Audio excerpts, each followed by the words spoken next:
infested the political system. But until I actually see some tangible results, I'm just going to say I don't know on that one. Like, it just sounds a little too much like wishful thinking. It's a shame because these are well-meaning people, and they want to see an end to this global pedophilia, and I think Satanism is involved in too as well. And they're rightfully outraged over this, but then they're just they're gullible, and they fall for something like this Trump and this right wing. Do you mention Agenda 21 in your book? Yeah. Okay. Yeah, that's a weird Agenda 21 and Agenda 2030. Yeah. That's a crazy topic. I mean, that was what. Have you read Agenda 21? No. Yeah, you read it, man. There's nothing in there. There's nothing in there, man.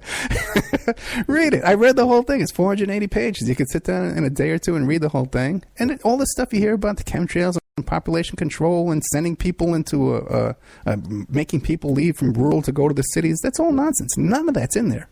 And I've challenged so many people. I said, well, what page is that on? Show me the page. I can pull it up right now. There's nothing like that in there.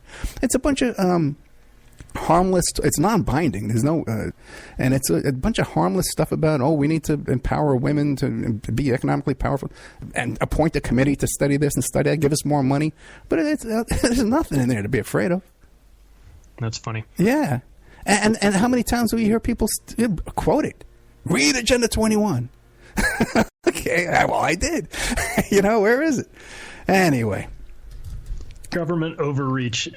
I say leave the people alone. We'll take care of ourselves. But then you would still be a capitalist. You would still be a capitalist. Yeah. You got to have the banking system needs to be completely reformed, though, because the way it's set up now, that was one thing that really sort of shook me, was the understanding the concept of fiat currency and the central banks and all of that component, because of course we're not taught anything about banking in school, and I think that's by design. They don't really know how that system works. Oh yeah, that's why you'll have 10 people that don't have the first clue what communism is or what socialism is, and just this bizarre things you read on the internet, these bizarre theories. But what about the concept of a state bank like they have in North Dakota? Have you looked into that?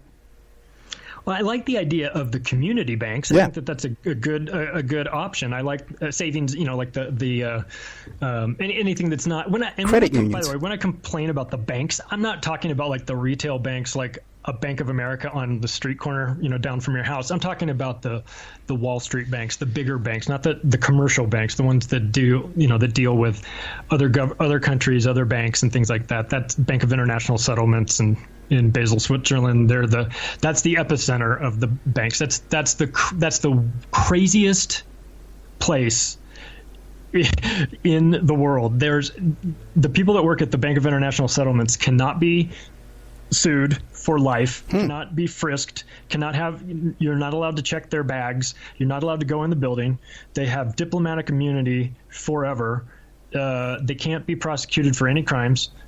The laws don't apply inside this place. They don't even have to let any of the Swiss officials into the building itself. So it's like, God, what are you guys doing in there? Like, if it's so secret, if you're just a bank, if you're just doing banking operations, why do you need all those protections? Why do you need all those restrictions? Yeah, remember when the president or the head of the IMF, he got in trouble for raping that housekeeper in that hotel? Yeah, Dominic Strauss-Kahn. Yeah, a total setup. I mean, I'm sure he was a complete scumbag, but I mean, it was like the making. I mean, you're just like, come on.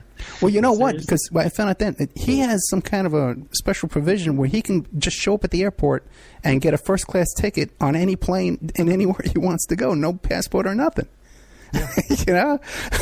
Whoever heard of this stuff? That's the sort of protections that the guys at the BIS have as well. They have total diplomatic immunity to the point where, if they get pulled over in their car, the police can't even ask them for their driver's license. So it's nuts. They just say, I'm a diplomat. You don't have the right to stop me. Yeah, they can get on an airplane without any without any hassles. But the one thing that made me laugh was the fact that they can never be sued. This is after they leave their job there. They can still never be sued, which is crazy. Well, but then, do you have a plan of action to remove us from the system? Well, I mean, I think the beginnings of it might be found in cryptocurrencies. I like the concept of it. I don't know if my suspicious little brain makes me think that maybe it was concocted by an organization that doesn't want to be known, and that maybe it is a trap potentially. But the idea of it being an accounting of the amount of total coins in circulation, to me sounds like a good idea, only because we can see what happens when you have a printing press like the Federal Reserve has. There's no incentive to ever stop printing, and that's how you lose 96% of the value of the dollar for the centuries, by just printing money like crazy, and it just destroys the value. So the concept of currencies where there's a restricted supply appeals to me, but I don't know enough about the technical components of it, whether or not the system can be rigged at some point. Also, not completely sold on it not being a trap for people to sort of get everyone into a digital currency, and then, then they've got your money. So yeah, right, yeah, that's a whole other thing too. And even with that universal basic income too, that's kind of disturbing too, because you can be restricted from that. If you can be penalized and not be allowed to be a part of it if you break their rules. You're not going along right.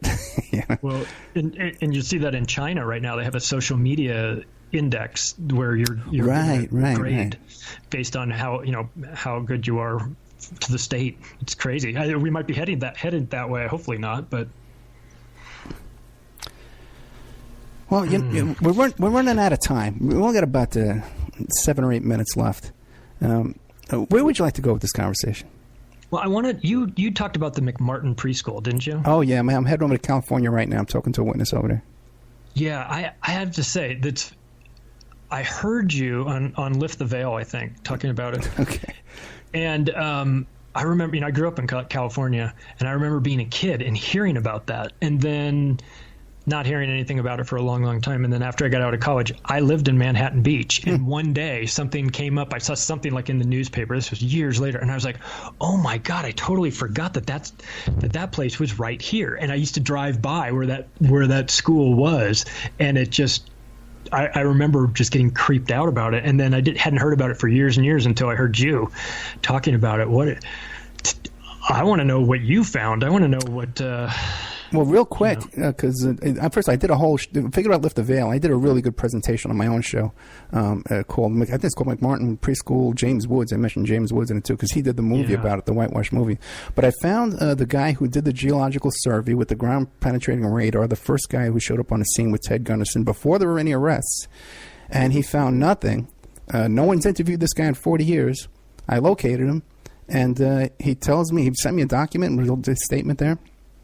He went back after they raised the property, because they had told him that the detached garage was not part of the school. The McMartins, they hadn't been arrested yet. And the families were out there. It was a chaos, when he was wheeling his machine around.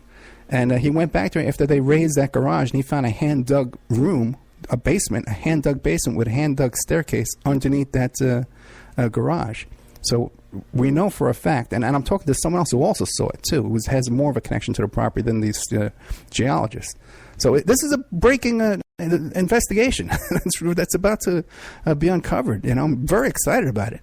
Go get them, man. I know. Seriously. That's horrible. That is something that is unfortunately something I've learned through the writing of the book, and also just sort of looking at all these things, is that there is a network of children that are trafficked globally. Yeah, there's no doubt about that. Thing, and it's a horrible thing, and something people don't want to talk about, but it's hard to ignore it because it is there, and it is as real as a heart attack. And I'm really glad to hear that you're out there trying to, I'm glad to hear that somebody hasn't forgotten about it. Now, the Octypus of Global Control also has a Facebook page, right? Now, how is your information being received? Like, you must get a lot of these Q types and these Trump types to tell you, the 40,000 or the 1,400 pedophile arrests under Trump, all that kind of stuff. How is the book being received? Are they getting it? Yeah, I've actually been unbelievably surprised at how supportive people have been. Every now and then I'll get an email saying, "How dare you talk about Trump that way? You're whatever." Like, I don't like the guy's personality before he got in office. It's less about his politics and more about that personality type that I don't like. But aside from that, I've had a lot of people say that they thought the book was funny because, and that allowed them to get through some of the really sort of darker parts of it, was the fact that you could bring in some humor. And so the response has been overwhelming. And I'm, of course, very, very humbled and grateful for that. That always helps, and I learned that with the Yippies too. With the Yippie Pie Man, he used to hit those guys in the face with a pie and stuff like that, and to do those kind of stunts, publicity stunts, to get people's attention, get it out there. Now, what about appearances? Do you have any appearances coming up? Where you're going to be talking about the book or speaking gigs? You seem like a good speaker. I'm going to be at the Dollar Vigilante seminar in Acapulco for Anarchapulco, so I'll be there in 2019. Oh, how nice. Now, wait a minute. With Acapulco, what's this? What do you got going on down there? Oh, yeah. So Jeff Berwick, he's the owner of the Dollar Vigilante. He has he's putting on a seminar. There's two parts of it. The first part is the Dollar Vigilante. I'll be speaking there, and that's in Acapulco, Mexico in February of 2019. I think it'll be the 5th or 6th year for that. And then right a couple days after that is Anarchapulco. So it's the Anarchy Convention in Acapulco. So check it out. I don't know if I'll be speaking at that, but I'll definitely be at Dollar Vigilante.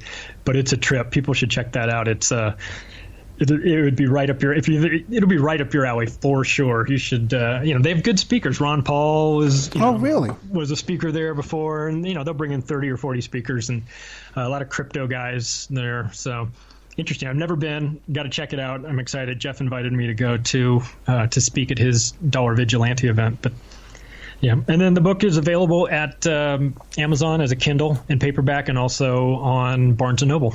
Yeah, we're going to have a link to it at the Opperman Report bookstore. We're going to have it on there, too, as well. Cool. Thank you. Charlie, thank you so much, man. Okay? And thanks. If something new comes... I appreciate you having me on. I really do. No, it's a lot of fun. And if something new comes up, give me a call. We'll put you right on the air. Awesome. Thanks so much. Take care. Take it easy. Nice meeting you. There you got Charlie Robinson. The book is called Octypus of Global Control. We were neighbors. Okay, I just found out talking to this guy off the air. My old house in Seven Hills was like probably 50 feet, 45 feet away from his house in Seven Hills. When we both lived in, it was called Palermo West in Seven Hills in Henderson, Nevada. Very, very close to each other. Anyway, like he was saying, I'm heading out to McMartin Preschool to do this investigation. And I'm really frustrated, too. You know how I get all depressed and stuff like that. We got me and Vic are going to visit some colleges, and the way it is, we're not going to have enough money to go do the McMartin thing unless we get some more cash, or I borrow money, from brother. Anyway, what are you going to do? I just do the best I can. Just keep chugging along, all right? I heard that, AJ Benza was talking about me, too, this morning, but he was saying good things. So, that's always good. Not like that Lift the Veil, man, where they were talking crap about me. All those, I got some crazy emails in that Lift the Veil group, man, I got to tell you. But I like Nathan. He's a cool guy.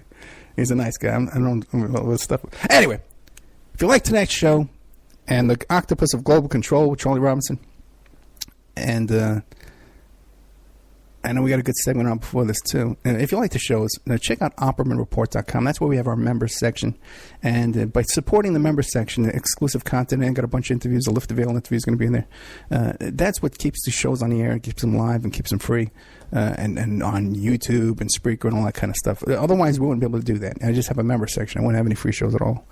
And thank God we had that Cart King guy come along and sponsor the show for us. Otherwise, the show would be off the air pretty much. I'd just be doing the member section. Anyway, we're trying to get out there to McMartin Preschool. They're pretty much just waiting for me, man. It's like picking the low-hanging fruit, just waiting for me to go over there and pick it off the tree. Well, what are you going to do? You can support this effort, by going to OppermanReport.com or email me directly at OppermanReport@gmail.com, and I'll give you a membership. I'll give you 13 months for $60. And I need like 3 or 4 memberships, and we could do this. We could spend a couple of days down there.